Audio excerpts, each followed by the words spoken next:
The question of the concept of Ahruf. The Prophet ﷺ did not explain it, obviously, for an obvious reason. And one of the reasons, what I understand is because the Arabic grammar wasn't systematized then, the Qabila and the Qawail that were there within the Arabian Peninsula, they had their own linguistic nuances within their tradition.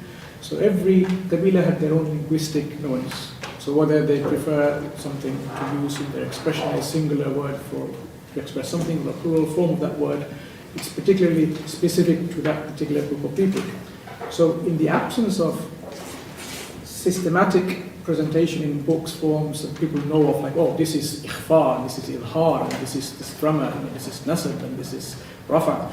Without this kind of language, is this why the Prophet ﷺ left vague and actually allowed this rukhsa of people reciting, which is easier for them, because obviously some people might find it difficult to recite it in a plural form or singular form, or in these grammatical forms of Mansur and Marfu and Majur. This is what we find in our the qira'at differences.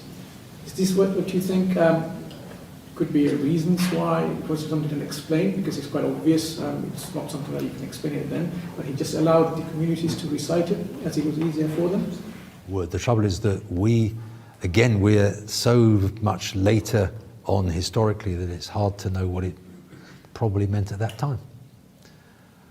And so we have to do the long way around of, going via dictionaries and other tafsirs, وَمِنَ النَّاسِ مَنْ يَعْبُدُ اللَّهَ عَلَى حَرْفٍ, and trying to think, how might that fit?